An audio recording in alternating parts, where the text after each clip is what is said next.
Hello. Hello, friends.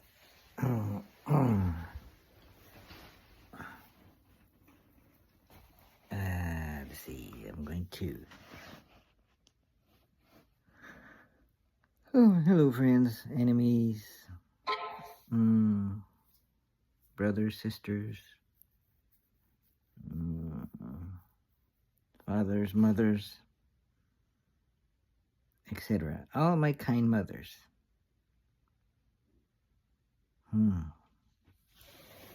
So today I'm going to talk about. I'm going to read from A Cultural History of Tibet by David Snellgrove and Hugh Richardson.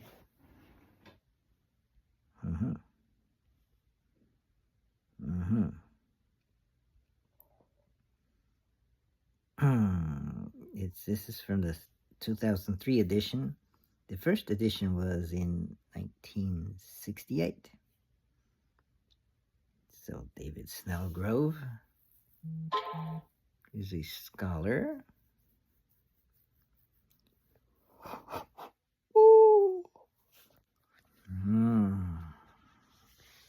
of, well, let's see, let's find out something about David Snellgrove.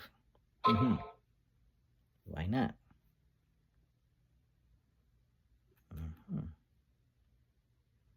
So I could go find who David Snellgrove is. David Snellgrove. There we go. So David Snellgrove was, so he passed away. David Llewellyn Snellgrove, FBA. What does FBA mean? He was a British Tibetologist.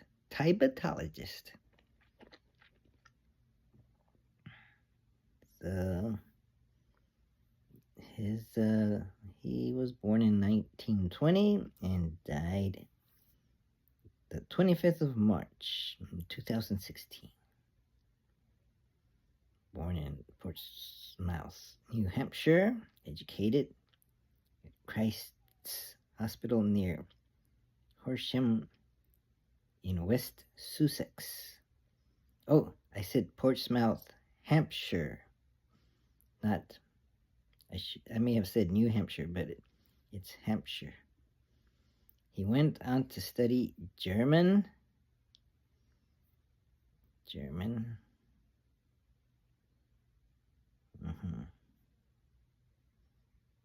went on to study German and French in Southampton University. In 1941, he was called up to do his military service as a member of the Royal Engineers.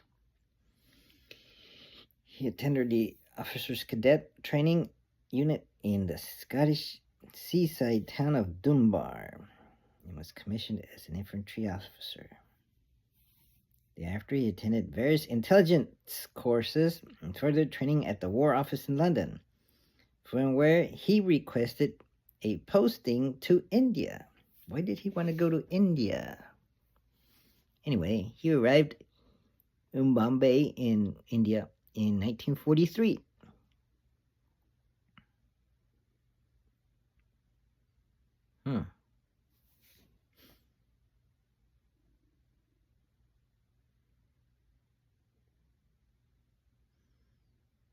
And traveled cross-country to Calcutta. Bombay to Calcutta.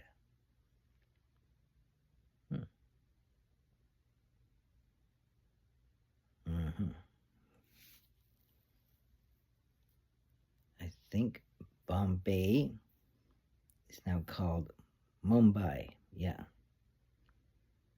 And so if you look at a map of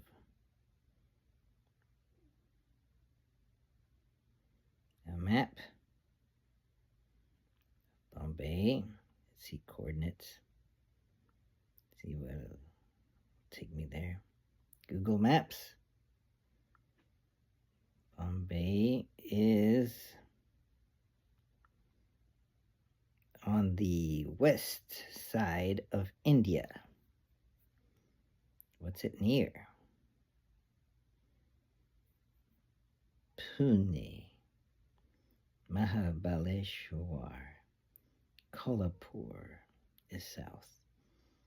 Belgaum, Goa, India. Is it called Goa because there were Portuguese? Probably. Let's see. Karnataka is farther south. Mangalore, Nagarhole Tiger Reserve, Calicut, Cochin, Kerala. That's getting way down there, way south. I think Kerala is where the gurus like Guru Narayan, and Nataraja Guru. Narayana Guru and Nataraja Guru and Guru Nitya Chaitanya Yati are from Kerala. Right? So you go up, and you get to quite a distance. You have to go up to get to Mumbai, or what used to be called Bombay. Then you have to get to Calcutta, Benares, Patna, Kathmandu, Bangladesh, Bihar,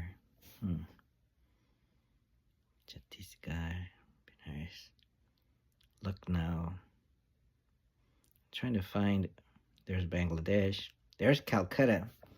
It's near Bangladesh and kind of close to the coast. So it's definitely quite a cross country. Quite a distance. It's a good width of India. Yeah.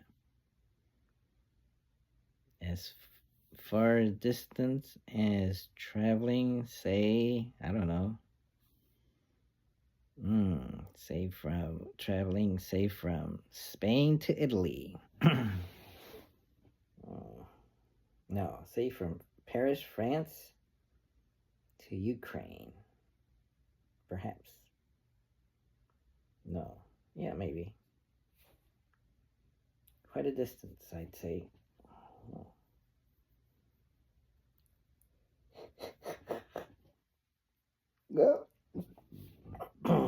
Well, we could calculate. Let's see. Calculate Calcutta.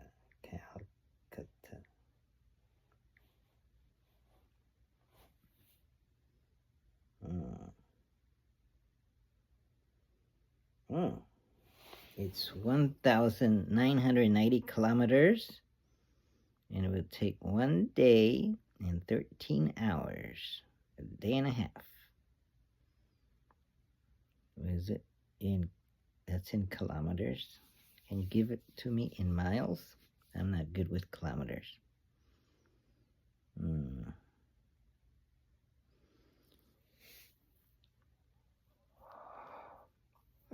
And it'd only take 18 days by foot.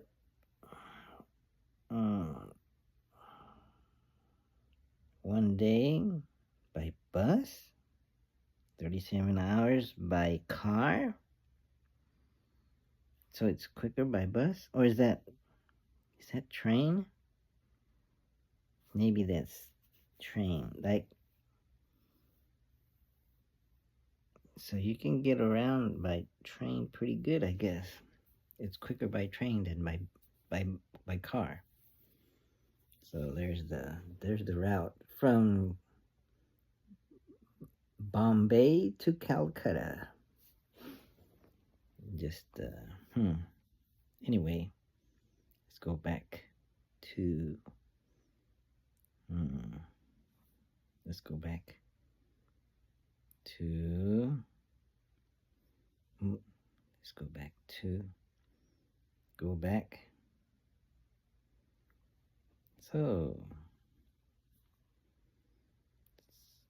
So, why did he go to Calcutta? That was in 1943. That's a long time ago. Maybe 80 years ago. He was stationed in Barakpur, some way up the Hooghly River.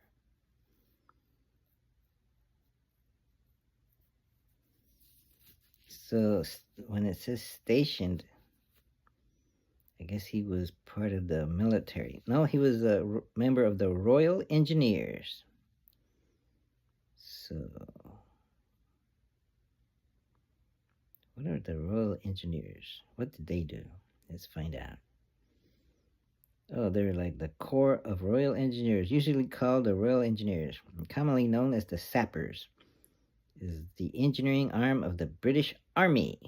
It provides military engineering and other technical support to the British Armed Forces and is headed by the Chief Royal Engineer.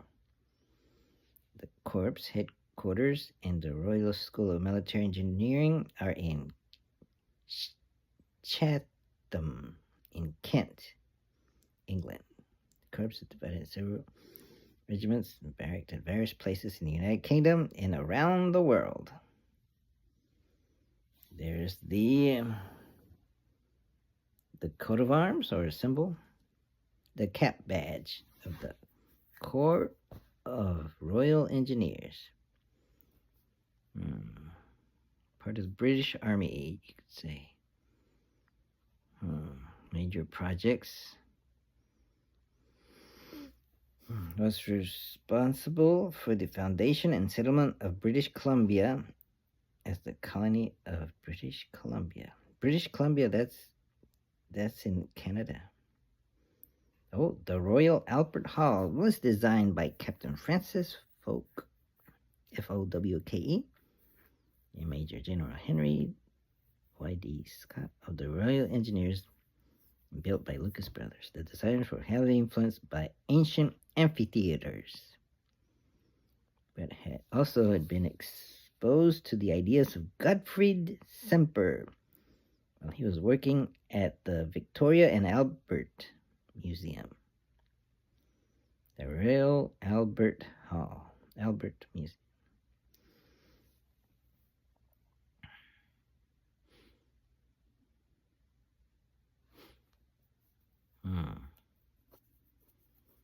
Indian infrastructure. Much of the British colonial era infrastructure of India, of which elements survive today, was created by engineers of the three presidencies, armies, and the Royal Engineers.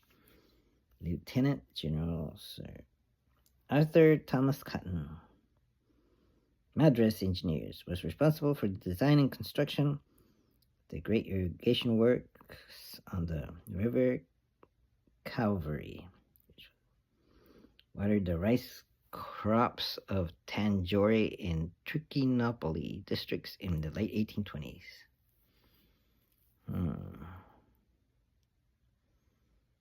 So they did irrigation and canal projects.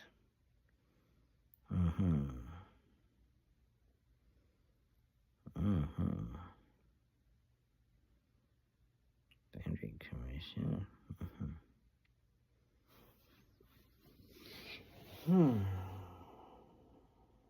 Wonder what they did in the 1940s or 50s.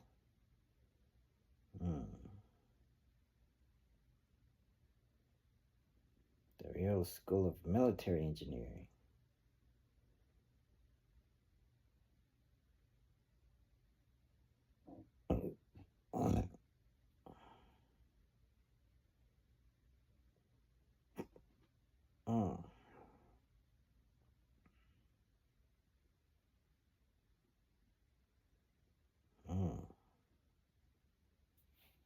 Sport.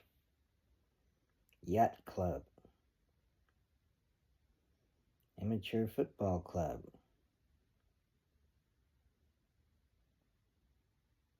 Rugby.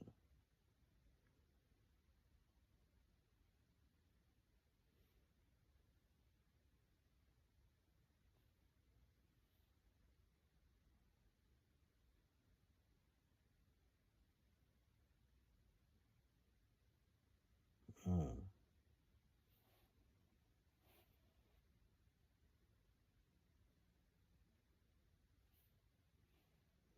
So I know a little bit about the Corps of Engineers. And here's a picture of David Snellgrove. Uh-huh. David Snellgrove. So he was a Tibetologist. That means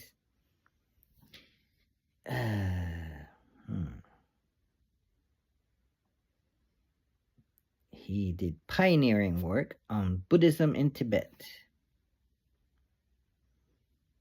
So when he was with the Corps of Engineers, the British Corps of Engineers, the Royal Corps of Engineers, part of the British Army, he was sent to, or arrived in Bombay.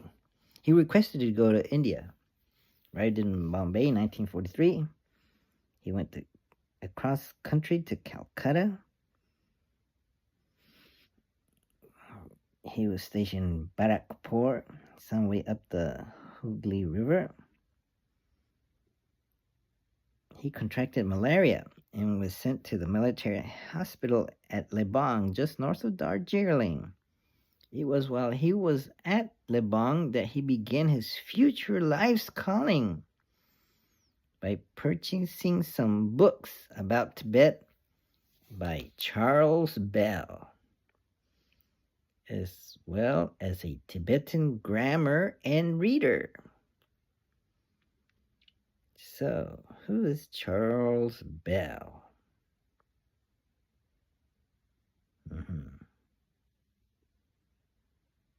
Charles Bell.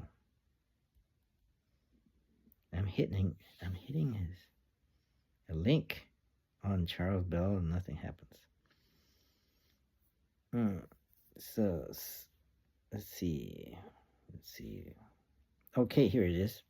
Charles Alfred Bell. Charles Alfred Bell. He was Sir Charles Alfred Bell. He was the British political officer in Bhutan, Sikkim, and Tibet. Political officer 4. So maybe a British political officer was like an ambassador. So he lived from 1870 to 1945. So he died about the time when David Snellgrove was just starting to get into Tibet. Maybe he got inspired by Charles Alfred Bell. He was known as British India's ambassador to Tibet before retiring and becoming a noted Tibetologist. So he got to visit Tibet and see, or maybe he invited the Dalai Lama from Tibet. Oh yes, he got a picture of himself with the 13th Dalai Lama. So here's the 13th Dalai Lama. There he is. He's got a mustache. Today's 14th doesn't wear a mustache, but this Dalai Lama did. And I think that guy's wearing kind of a Chinese kind of outfit. And what kind of outfit did he look? It looks like he's wearing a military kind of outfit. So it's not your typical, monk outfit. But the important thing here, oops, shoot. Let me go back.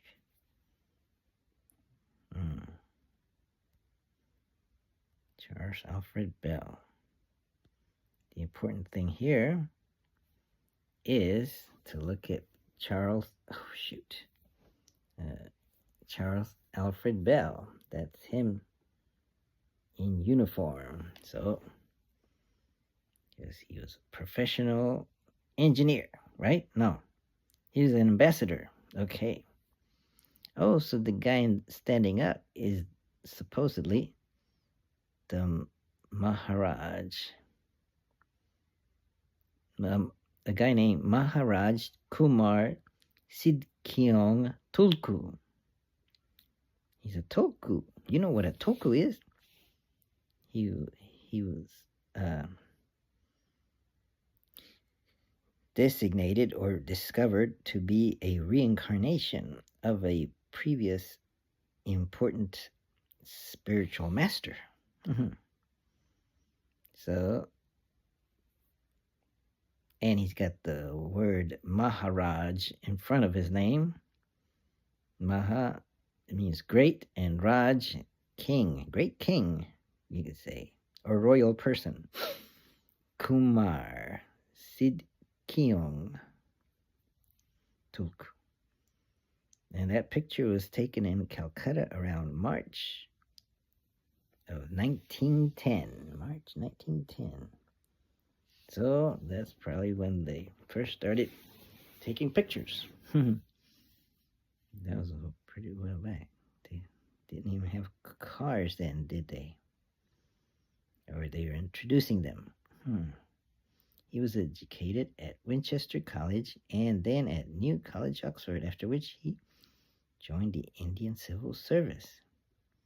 His English-Tibetan Colloquial Dictionary was first published in 1905. Wow, 1905. Together with a grammar of colloquial Tibetan as Manual of Colloquial Tibetan. I think I picked that book up somewhere. So can you imagine that? So in 1908, he was appointed political officer in Sikkim. Sikkim became very influential in Sikkimese and Bhutanese politics.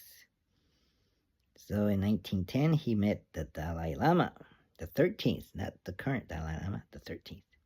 The current one is the 14th, of course. So the 13th, yes, he met the 13th, not in Tibet, but in Sikkim, I suppose, or maybe in Calcutta, because he was kicked out of Tibet. He was forced. The 13th Dalai Lama was kicked out of Tibet. Well, he was forced into temporary exile by the Chinese. So it's way back since 1910, where China had been bothering Tibet. He got to know him quite well and later wrote his biography, Portrait of the Dalai Lama, published in 1946. So in 1913, he participated in the Simla Convention, which was a treaty between Great Britain, China, and Tibet concerning the status of Tibet. Before the summit, he met in Gyantse with Paljor Dorje Shastra, the Tibetan representative to the British Raj, Darjeeling, and advised him to bring to Simla with him all documents concerning the relations between China's as in Tibet, as well as Tibetan claims to land occupied by China. So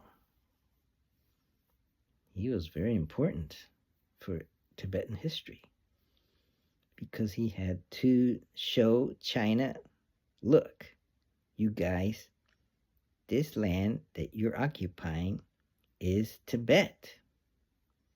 It's not China, it's Tibet. Bell was designated to assist the Tibetans in the negotiations, with Archibald Rose assigned to be his counterpart for the Chinese. He was appointed a companion of the Order of St. Michael and St. George, CMG, in the 1915 New Year's honors for his services.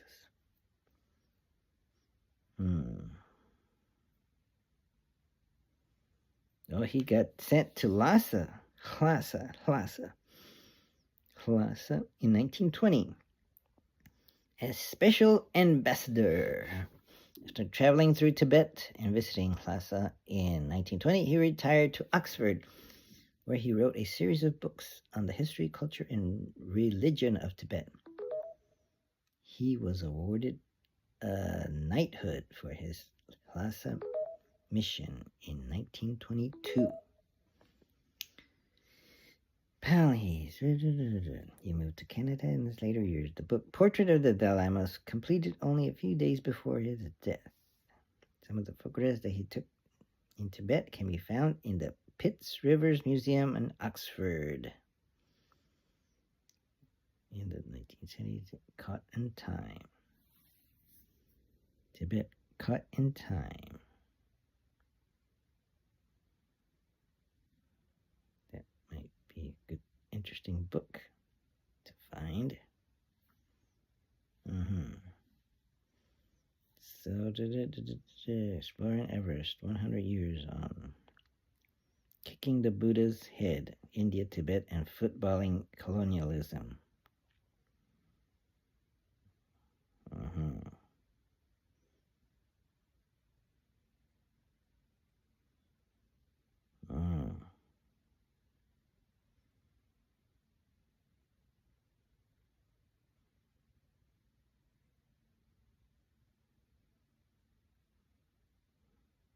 Biography of Sir Charles Bell. Works. Manual of Colloquial Tibetan, Calcutta Baptist Mission, 1905. Part 2, English Tibetan Vocabulary. Later edition, 1919-1939. Portrait of a Dalai Lama, The Life and Times of the Great 13th by Charles Alfred Bell.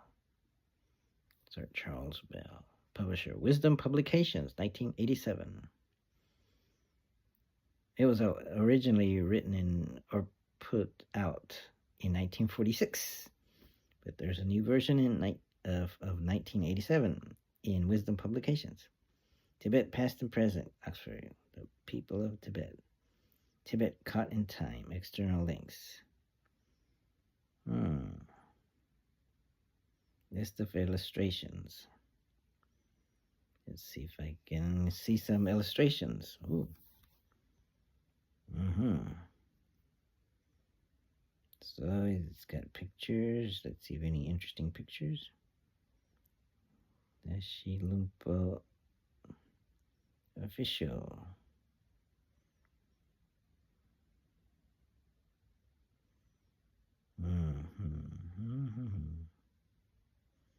Silversmith. Wealthy merchant of eastern Tibet with servants. He wears a double necklace of corals and onyx.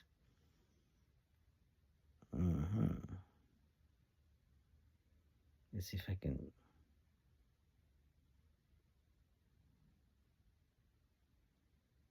see details. Magnify photo. It's loading up the photo. Oh. So way back.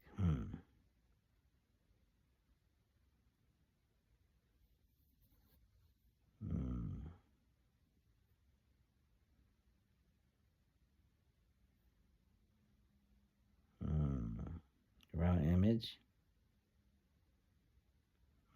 Lantern pair. Oh, I finally found it. See if I can zoom in on it.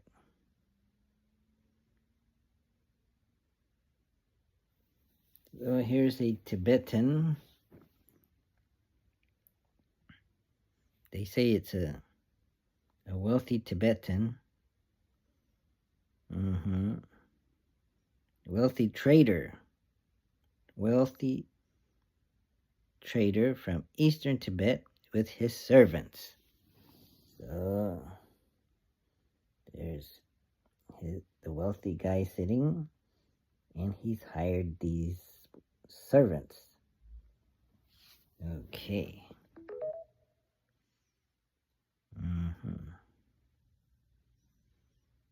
So there's a bunch of other pictures like that. And that one, the date of that photo was 1920 something, 21 or 20. Let's show it again. So let's see. So that's a wealthy Tibetan trader. No, not traitor, but trader. Trades. And he's got a necklace of kind of precious jewels, you could say. Things that Tibetans find show off their wealth, find attractive. Maybe it could be used for exchange.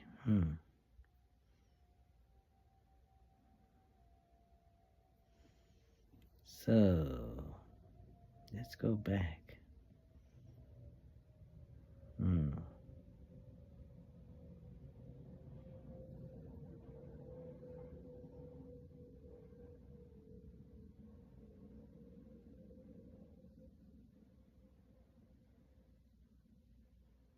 No. Let's see. Here's the holiest woman in Tibet. Dorje.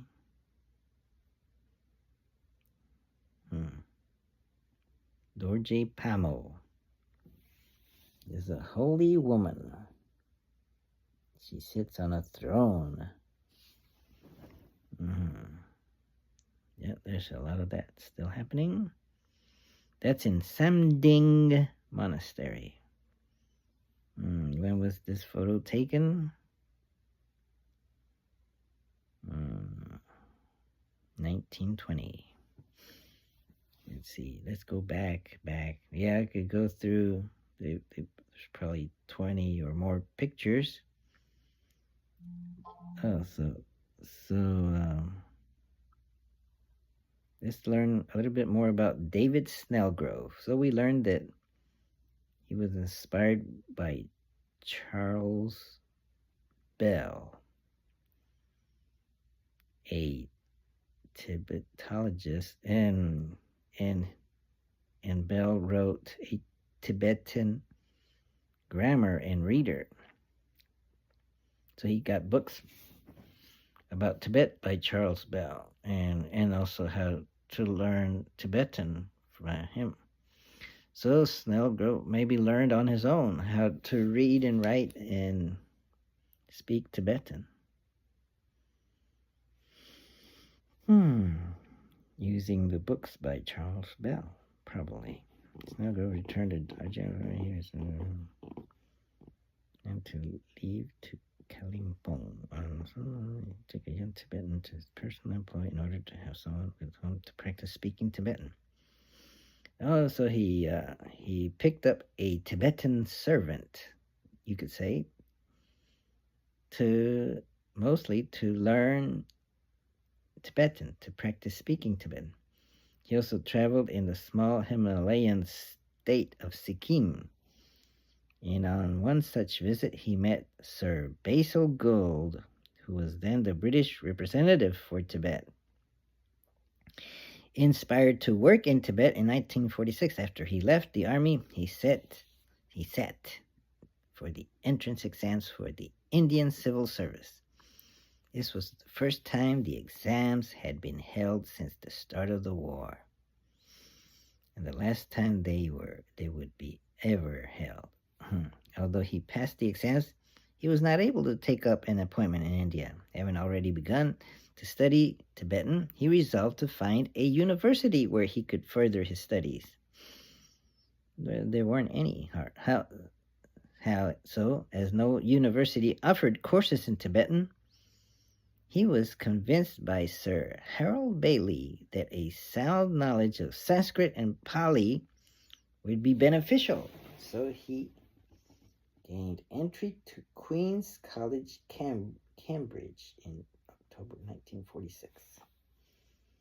So the Tibetan wasn't available at that time, so he took up the next best thing, which was Sanskrit and Pali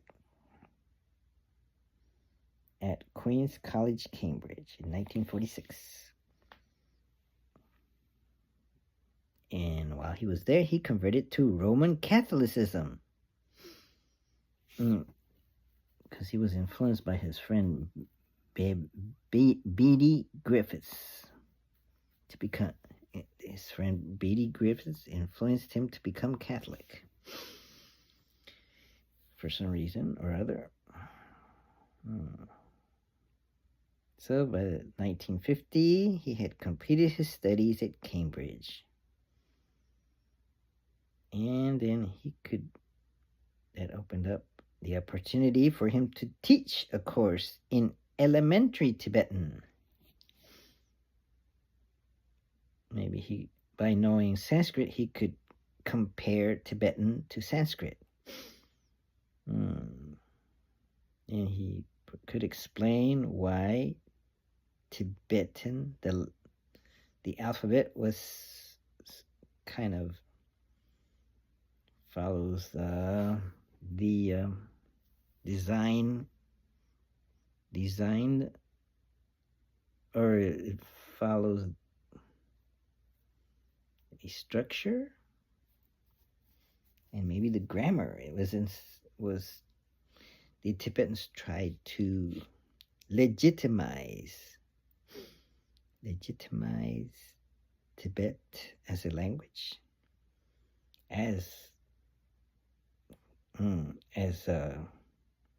well, it didn't have much of it didn't require. Tibetan wasn't so complicated. It didn't require the things that Sanskrit has. Maybe they tried to force it into the language. I don't know, but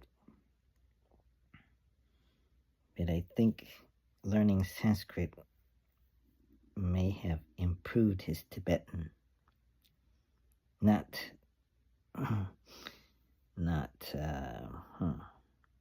because they're similar, but maybe because he could see how Tibetan was artificially constructed.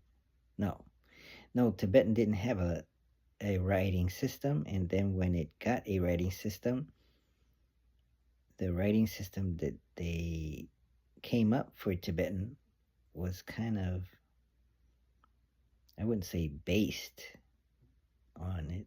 I would say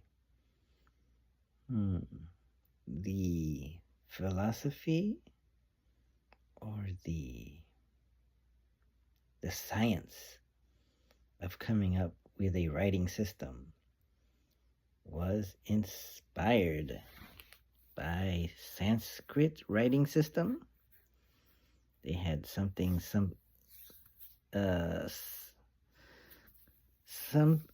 kind of writing system that maybe they don't have anymore, and they got Tibetan characters out of it. I guess it would have been easy, like if you lay out all the characters and the sounds that are the same in Tibetan as in Sanskrit, you would try to use similar characters. Whatever it was at that time, that was in the 7th century. So perhaps there was a writing system similar to Devanagari, but not quite. Because if you compare Tibetan to Devanagari, they look quite different. So it must have been some other writing system that is like the forefather of both of them, like the source writing system for both Devanagari and Tibetan. I would think. I suspect, but I don't know.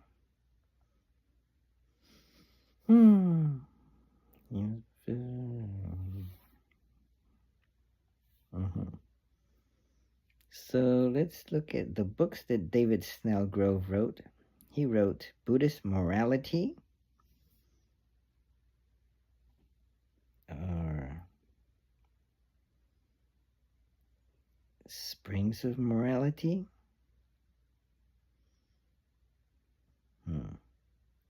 He also wrote Buddhist Himalaya, Travels and Studies in Quest of the Origins and Nature of Tibetan Religion.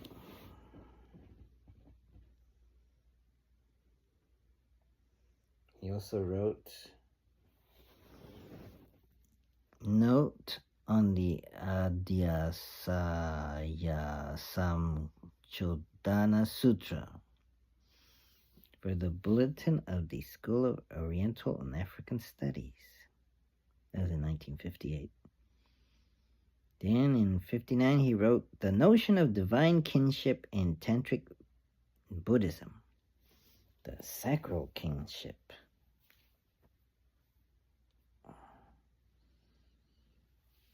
And he wrote in 1960 Cultural and Educational Traditions in Tibet. So by that time, the Dalai Lama had exited Tibet. He was forced out or otherwise become a prisoner or something, or killed.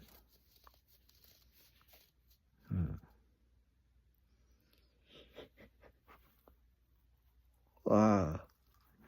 Can you imagine if the Dalai Lama had not lived in the night, had been killed in the 1960s?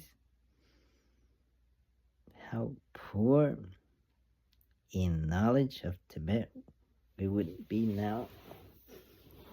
Well, at that time, David Snellgrove, I guess, was writing a lot, so we would not be too poor because we got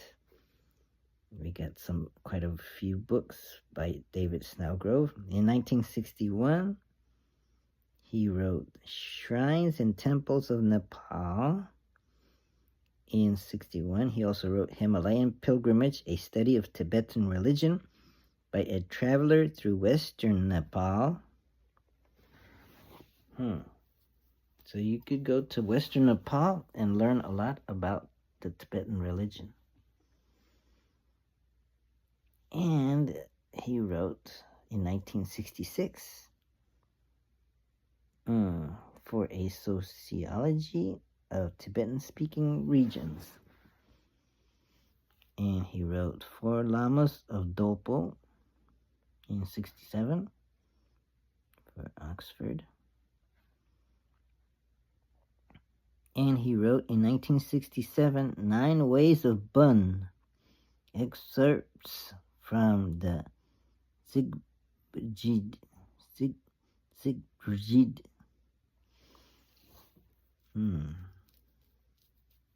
Must be a scripture of the Bun religion. And in 1969, Cosmological Patterns in Buddhist Tradition. And in 1970, Sanctified Man in Mahayana Buddhism. And in 71, Buddhism in Tibet, Shambhala. These are occasional papers of the Institute of Tibetan Studies. And in 71, Indo-Tibetan liturgy and its relationship to iconography. And in 71, End of a Unique Civilization, Shambhala. Oh.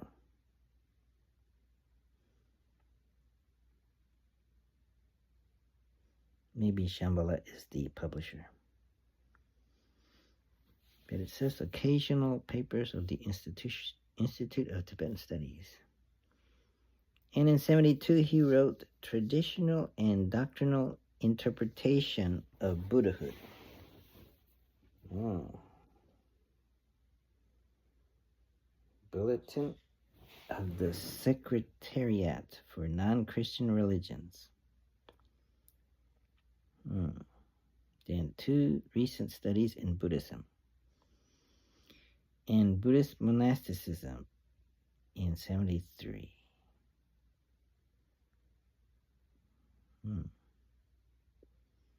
Shakyamuni's Final Nirvana in 73.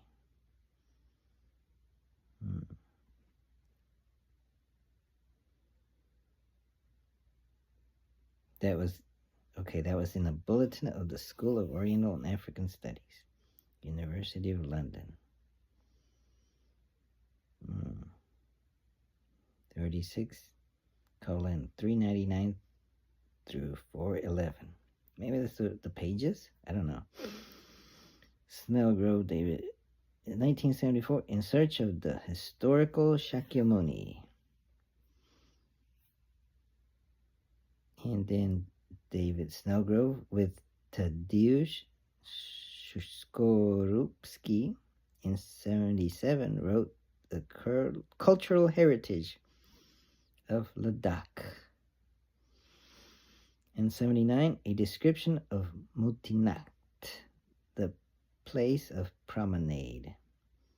Ku Sapterngha Mount Muli, the Guru's hidden cave in the Snotty Lord. David Snellgrove, The Hevajra Tantra, A Critical Study. Wow, 1980, Hevajra Tantra. And 1980, 9 Ways of Bun, excerpts from the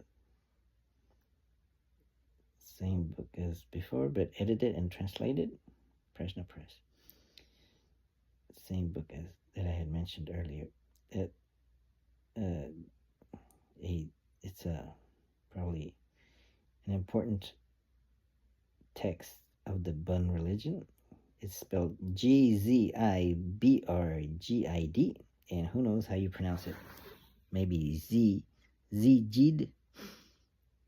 And in 1982, Buddhism in North India and the Western Himalayas, 7th to 13th centuries. Damn. 1988, Categories of Buddhist Tantras. Yeah, that was with 2 other authors, looks like.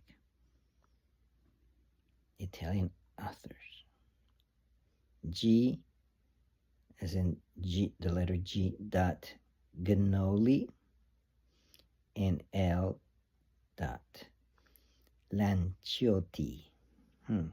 Orientalia Josefi Tucci Memorie di Cata, Istituto Italiano per il Medio ed Estremo Oriente.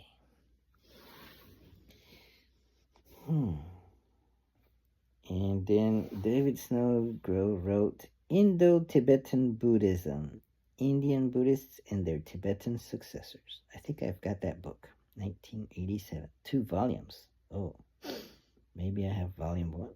No, it's pretty big. Maybe I got it here. David Snellgrove, Himalayan Indo-Tibetan Buddhism, 1987.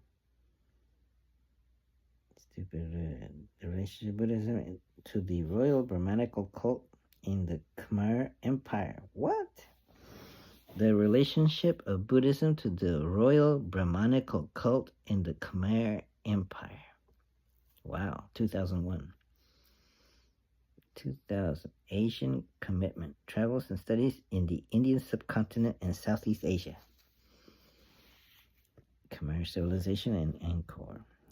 Before the Religion as History.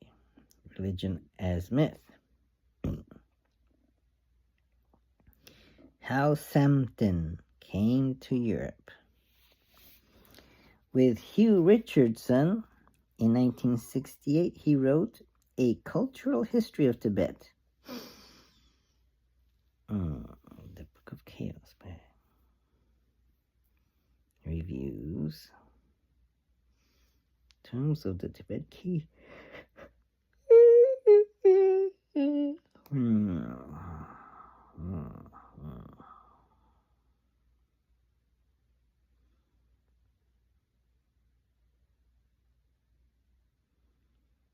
Oh, so there's a lot of reviews. In other words, I guess he looks at books, maybe reads them, and then writes a review on them. So there's a lot of those. Maybe 20 or 30. David Snellgrove interview by Sarish and Tori, 2004.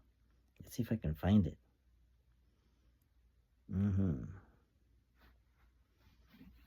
So I found an interview. Well, it's not a video. Or maybe they do have the video. Oh yeah, it's a video. Well, it's not on YouTube or anything, it looks like. Maybe it is. Log on, tune in, find out. Another good idea from Cambridge. I was born in Portsmouth, in the south of England, as my father was a naval officer. In those days, we had a house in Portsmouth. Hampshire countryside. Very soon we moved to the country, in a village called Denmead in Hampshire. And my early years were spent there in the country in Hampshire. What kind of background were your parents, the Snellgrove, at least your father's time? Well, father's come from the Isle of Wight. And my mother, who came from Wales, still spoke some Welsh. And what else did I say about them? I have a niece by marriage who's interested herself in the whole background of the Snellgrove clan, dated back to the Yeoman family in Midland, England, but it doesn't interest me at all. I'm not interested in these things. But how my father came to live in Cowes, the Isle of Wight, I've forgotten now. From there, he did his naval training, he was in the army. But it's not about me at all. It's quite different. That's true. Did you have brothers and sisters? My brother also was in the Navy. He died. He was after the result of his troubles in the Mediterranean, in the war. He died of injuries and was decorated accordingly. In what year were you born, if I may be indiscreet? 1920, which makes me now 84. I went to local school to begin with. Then I got a scholarship to Christ Hospital in Horsham, a famous school which Americans always laugh at the name, Christ Hospital. But I think the British will still look it up in the Encyclopedia Britannica. It's one of the famous ancient schools. This one established by James VI. James VI was the son of Edward VIII, correct? Have I got the right name? I think you know better than I. Right, there we are. That's been going all this time. In London, has been moved to the countryside in Horsham. So again, I spent these years in Horsham. A good experience, a good education? Excellent, I suppose.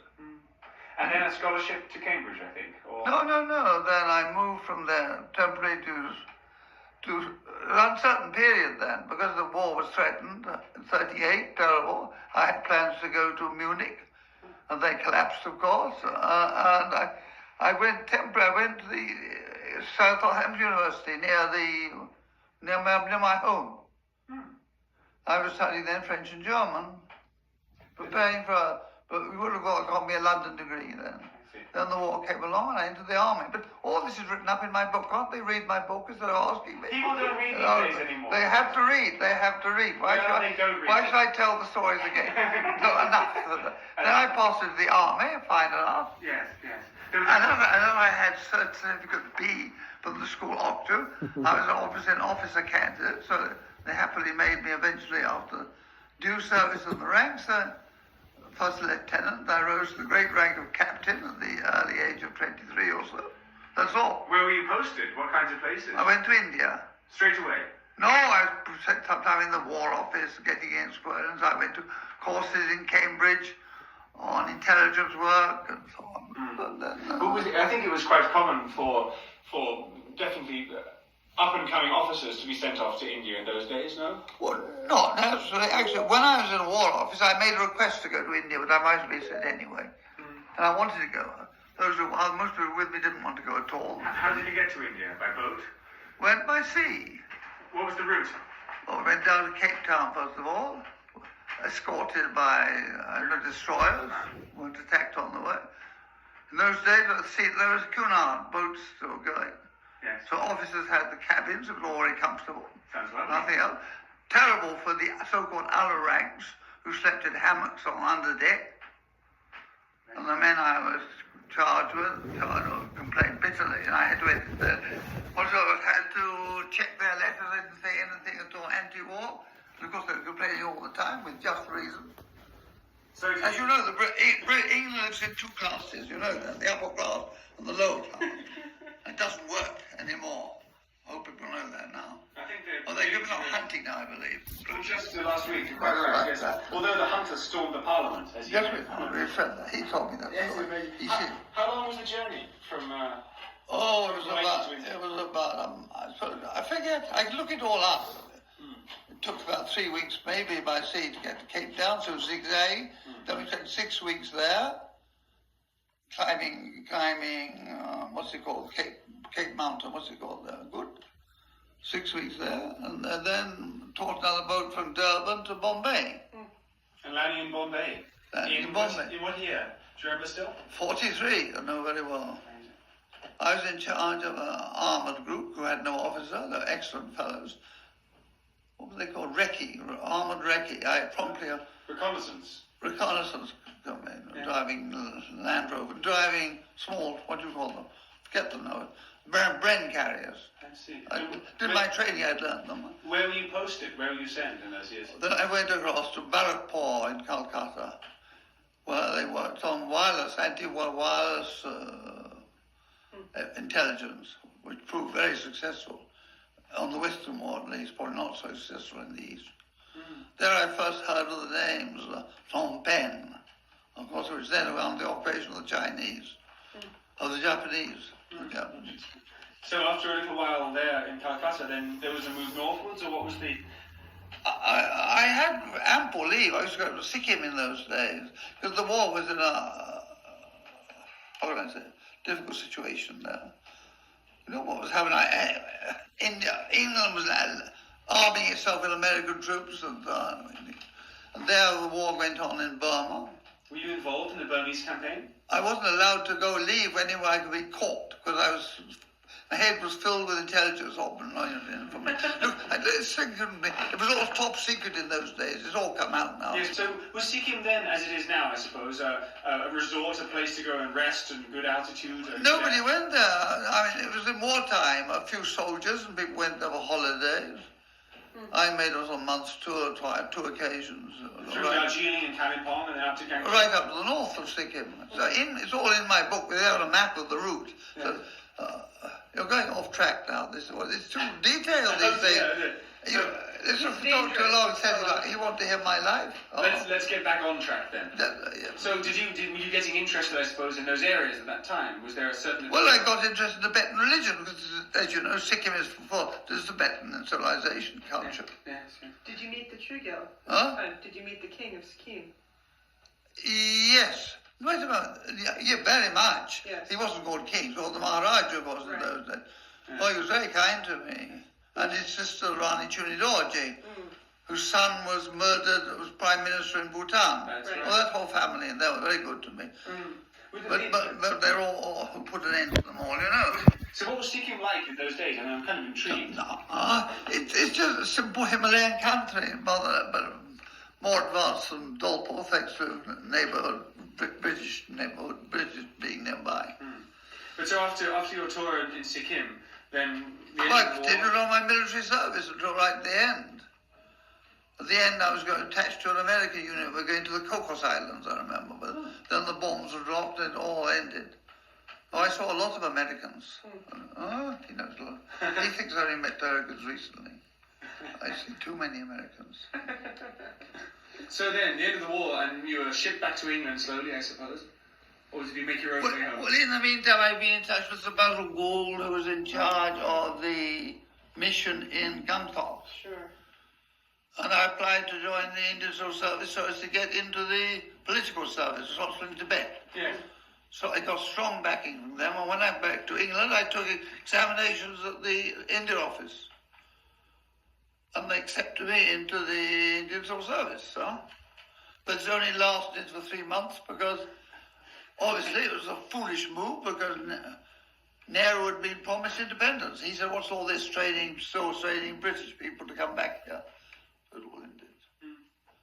But with my knowledge of India and knowledge of Tibetan, I decided to continue academically. So I gave up. I didn't give up, but moving on from modern languages, I looked where to go. And I had the chance of London or Cambridge. Cambridge, I met Sir Harold Bailey. He said he'd get me into the college because it was very difficult. Queen's. This was very difficult at that time. So many people returning from the war. Yes. But I was also in Queen's, by the way. Oh, yeah, that's by the way. But I got in also thanks to the India office. The India office apologising for the breach of contract. Wasn't it a breach of contract? It was, of course, yeah. Sent a strong letter of support, so I got into Queen's with no problem. They also paid my fees part of the time too. With the explicit aim of studying Oriental studies? Who they were? No, no. Yourself. Did you enter with any particular... No, I was interested in Tibetan, and I thought, so basically you must learn Sanskrit. It goes together. You can't read Tibetan without Sanskrit because everything comes from India anyway, which is quite true. So that's how that started. Was Sir Harold your tutor? He was my tutor, I suppose, or maybe somebody else, but I worked with him all the time. What was he like? Only had 3 students. Oh, really? We had 3 students, a boy from Scotland and a young Thai, member of the Outstocks here in Thailand. And he and his friend, I had two Thai friends, were my chief friends all the time in Cambridge, Thais. So I used to play with Thais, used to skate with Thais, go to eat in the evening, go to restaurants with Thais and so on. I've got photos of them somewhere. Had you already learned colloquial Tibetan in Sikkim, just from your experience there? Sorry, and already? Had you already learned spoken Tibetan? Yes, I'd worked on it while I was in India. Oh, I passed the government India examination in Tibetan. Really? And they gave me an extra, add to my salary for that. Huh. That's That's rather good. Well, it was not, the Indian Service used to encourage anybody in India to learn local languages. Yes. And you could pass examination, you could study freely, any way you chose, pass the examination. Sure. And Tibetan was listed as one of the best. Obviously, the political department was then interested in Tibet. Yes, absolutely. And did you learn to read and write at that time? Yes. Or only to speak? Yes, I found a Lama who worked at Calcutta University, Uh-huh. and I had a Tibetan servant all that time, whom I got found in Kalimpong. And so you could practice speaking. Well, he was affected by Indian he was my batman, because in those days you could always anything in India.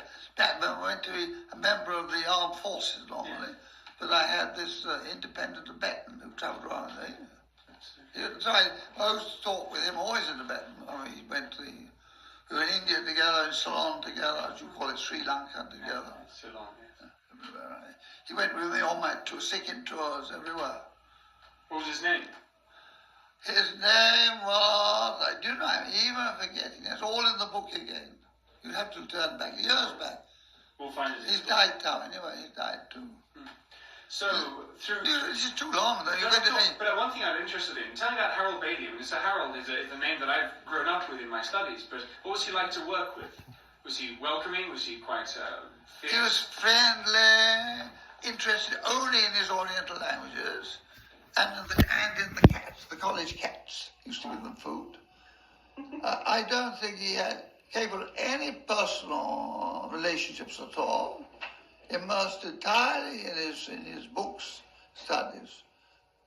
Friendly, gentle, extremely gentle and kind. But the sort of scholar whom you wouldn't consort with nowadays because they're just interested in their books. Well, I'm interested in the outside world. Yes. Huh? Yes, absolutely. What's it? I'm interested in other things. If I go to Cambodia, I'm not just interested in studying Cambodian books now. Interested in setting up. So there we are. That's by the way. But Harold Bailey would never be interested in anybody in that way. No. Never. So after your studies in Cambridge, you graduated, I'm sure, fairly well. With a good degree. I got a first in everything. That's On not the bad. tripos. I was offered immediately a post in London thanks to Macmillan. Was Harold Macmillan? Who started, what was it? He made a recommendation to the government that there should be a great increase in funds for Oriental studies. That's right. And thanks to him, a post in Tibetan was established in London. At SOAS. What had to be because the Oriental languages were there. So Nothing there was no post in Tibetan before that? Nothing, no. No. And you held that position then? I held that. It was established the rank of a readership, but they gave it to me. Eventually it became a personal professorship. And what year did you start in London? Huh? What year did you start your readership in London? First I went, it must have been 1950. The first I came to went to Rome, to Tucci, Giuseppe Tucci. He was the great authority on Tibetan literature in those days. He read Sanskrit and Chinese perfectly well. Did you study with him? Or Yes. I was a private student with him for a year, and then frequently went back to see him. So you I'm still a member of his institute in Rome. He changed his name. No. He's founded the Istituto del Medio Estremo Oriente. Yes. Now they've added Africa to it to bring on to date. So were there also a number of students who were studying with you already in SOAS quite early on? Was there a growing interest in Tibet? And Oh, 3 or 4. Not many to start. No, never were many, no. Who were your first students? Do you remember? By name, I can't remember. Hayes was one. Sometimes I only remember the later ones in the 70s when they were doing PhDs and becoming really serious students. The only ones just wanted to learn some Tibetan, I suppose. Partly ethnological studies, maybe. But who of your students did go on to become serious scholars in their own right? Well, Bertolo Buebri, you know. Yes. Ricardo Canzio, who's head of the Department of Music in Taipei, and I'm constantly in contact with him. There's today's groups who's in London now. They all did PhDs with me. At a certain point, you travelled to Nepal for the first time in 52, 53 perhaps? No, 50, I forget. What was it? 53 to 4. So, And why Nepal rather than straight back to Sikkim or Darjeeling or perhaps somewhere else? well, it offered it large parts of the northern part of Nepal, Tibetan, they were then at least, Tibetan in religion and culture. still are. Yes. So I was interested in reading them. And Tucci had gone, I think, just a year or two earlier. Perhaps you were even... He'd been up to Mustam, Right. but he'd done extensive travels in western Tibet. That's I right. wanted to go there, possibly live with the Indians there. It was sort of second best. I see. Indians were very difficult. After independence, they were very friendly in India, but to get into anywhere in Tibet, anyway, they were soon at war with the Chinese, impossible. Absolutely. Impossible. Who else was in Nepal working at that time when you went in the early 50s? Oh, I've forgotten. Did you Doesn't matter. Did you meet Führer Heimadorf then? I knew him in London, of course, never meet him there. He was a professor of anthropology in London. He'd already established the department, I think, in Evasion Anthropology. He was the That's chair. right, I knew him already. Didn't have to go to Nepal for him. Yeah. My main interest in Nepal was Pasang, my permanent assistant all the time. Pasang Kambache, Right. whom I met there. All my journeys in Nepal were in his company. So he's my chief memory of Nepal. Since he died, I'm no interest in going back there. Right. Where did you travel in Nepal? What kinds of places? Obviously, Dolpo, we know, the books there. Did you travel to the The east? first time we went to Solukhumbu with him, as he studied in Solukhumbu. He knew everybody. And he also, of course, studied in Lachidunpo. Because in those days, before this break between India, when the British was in India, it was possible people then travel in Tibet. Yes. No trouble. As a boy, he'd gone to Lachidunpo. Because see, you could move freely across that frontier. Yes. There was no such thing as a closed Tibet in those days. Were you in Nepal during the conquest of Everest? I was, yes. Yes, I suppose I was. Did you meet that expedition, Hillary and Tenzin? I've met them then or then since then. Yeah. So, No, and where did you stay in Nepal in the 50s? In the Royal Hotel, or was there a... no, you always used to take a house. I'd rent a house. Most of the time. If I was staying in the time, I'd rent a house. Easily done. Yes. Much transport in Kathmandu in those days? A few bicycles, one car, perhaps? First time I went, it was we came in over the hills. There was no other way in 53. The ropeway was the way they carried things in. You walked that in? You walked in? Walked in that way. From Then Nepal, after that, used aeroplanes. Oh, it's after that. Later on, I drove in and out with a Land Rover. Later on, you were driving in and out. Yeah. Just as later on, I was supposed to drive into Bhutan with a Land Rover. How did Nepal in 53 compare to what you'd experienced of Sikkim and northern India a decade earlier? You can't compare them. How can I compare them? I mean, in 53, Nepal was an enclosed Himalayan kingdom with its own. There were temples, many of them were bad state repair because of the Iraners who upset everything. But there were quite distinct culture of its own. Large stocks of Sanskrit manuscripts in the libraries, nothing in India at all comparable or destroyed. So how do you compare them? I mean, it was a cultural center of primary importance. So it must have been terribly exciting to arrive in a place which was fairly academically unknown to the Western world. That's right. And were you free to travel at your leisure and at your will in Nepal, or were there restrictions on your movements? We had to get permission in those days from the Ministry of External Affairs. But the British Embassy was very helpful then. Yes. That's how we got permission to go and make the journey right through the frontier areas around. No problem for them. Did you meet Tony Hagen? Did you meet Tony Hagen? Yes, certainly we did. And what about Adam Stainton, who collected some flower samples? Yes, I met him too, I know him. I met him or not, I forget now. Yes. These are years ago, and it went on for years. I used to go back often. One of the questions that I did have, and I've asked other people who were in Nepal in the early days, in the 50s and early 60s, is how did you choose where to go? I mean, if little was known, Tucci visited Mustan, Phil Heimdorf was already there. But what was the pull to Dolpo rather than to far western Nepal? Or what did you know about Dolpo to make you want to go there? Well, the name of Dolpo was unknown at that time, to begin with. But it was obviously a Tibetan frontier area, quite clearly, close to the Mustang.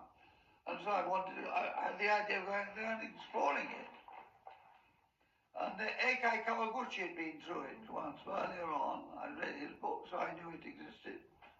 But he thought Dolpo was the name of one town. He hadn't realized it was the name, because he thought it was the name of Sarka. He thought Sarka was named Dolpo. It was actually the name of the whole region.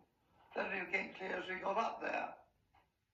And so it was extremely interesting. This was done in 56. I went with Pasang, of course. That's why I went back in 1960, 61. Was he able to converse with the Dolpo Pao? Oh, it's no problem at all. Really? Pasang. And yourself? Was your colloquial Tibetan understood in Dolpo? No, only through him. Then they'd understand what I said we talked. But I used to talk through Pasang. I see. I never really learned Nepali properly because I write on Pasang. But he could follow any Tibetan dialect. Look, he'd lived at Solukhumbu, Tibetan dialect. Being in Tibet itself, he spoke Tibetan quite well. How did you meet him? How did you meet Pasang originally? How did I meet him? How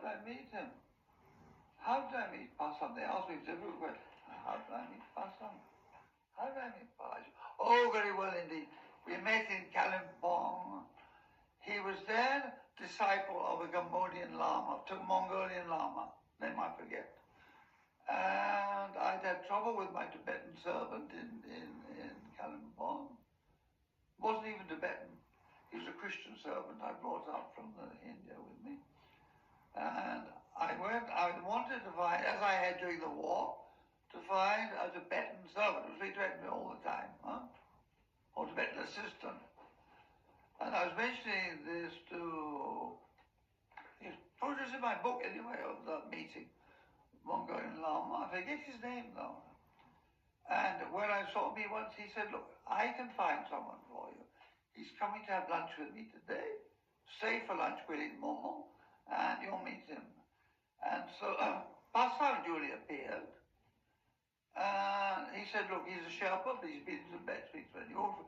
And don't ever trust Tibetans, he said to me. He's been to Tibet quite a lot. That was the first good advice I had anyway, from him. He said, you'll find yourself much better with a Sherpa who knows Tibet. So Pastor came with me straight away. Lived in my house. Then I was renting a house, very nice house in Kalimpong. He took over straight away. Was Sprigg in Kalimpong at that time? No, he's still in London.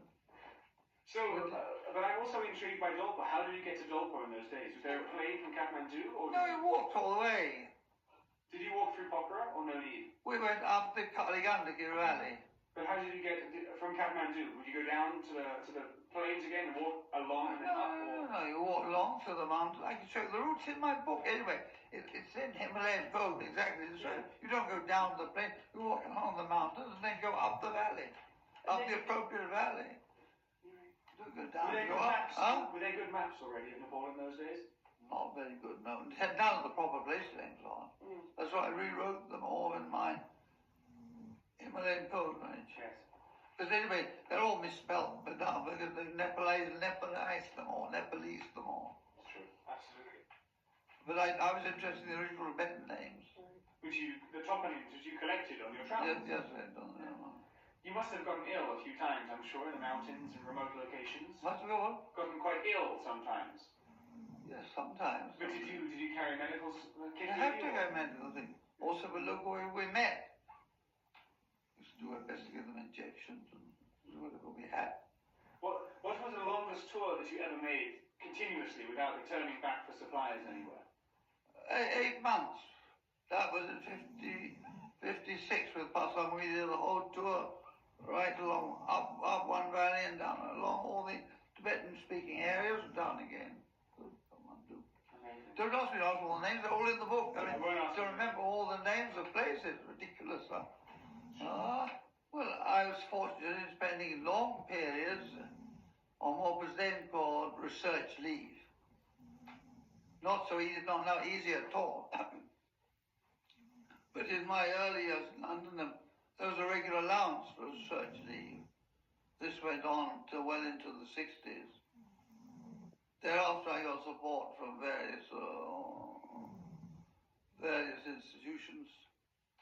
Rockefeller Foundation one gave me some money, another one. 70s we had a lot from, I forget the name of it, all in my book again. Enough then to support my own assistants. That's right, Tibetologist spent a long time also in the Himalayas, also in Kashmir. But because the university didn't have money, thanks to Mrs. Thatcher and others, desperate university cuts, but still all good.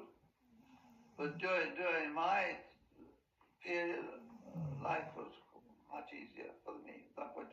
For your personal research was good. Nowadays, it must be very difficult for anybody who holds like this to write a book, to find time to write a book. Absolutely. They have to write articles all the time. Yes. So many useless articles come in because they have to write articles.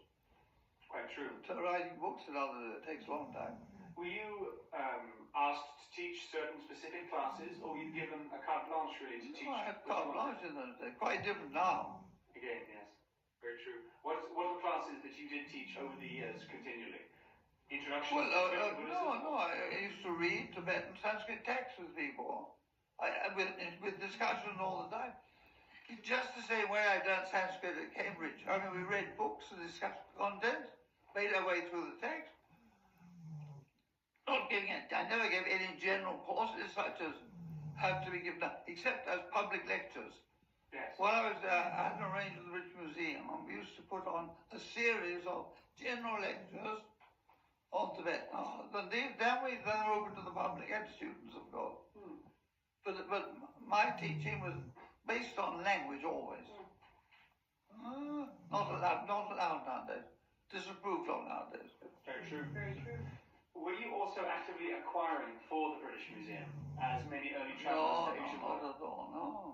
So you weren't given No, allowance? I've given them things first, since, but no. Never accepted any of that. What was that for? And with the British Embassy in those days in Kathmandu, very welcoming to you? And Oh, they were very good, very helpful. Certain Colonel Proud and his assistant. I met him in London in 2000, coming a little wobbly on his legs. Colonel Proud. But I forget names, they're all in the book again, I don't remember. We published a very important Tantra. Tantra Sangra has come out, and a Japanese student of mine brought out an edited version. We published the manuscript down in Delhi with something else I know. It's upstairs. There we are. God, I stop now. Look, you threatened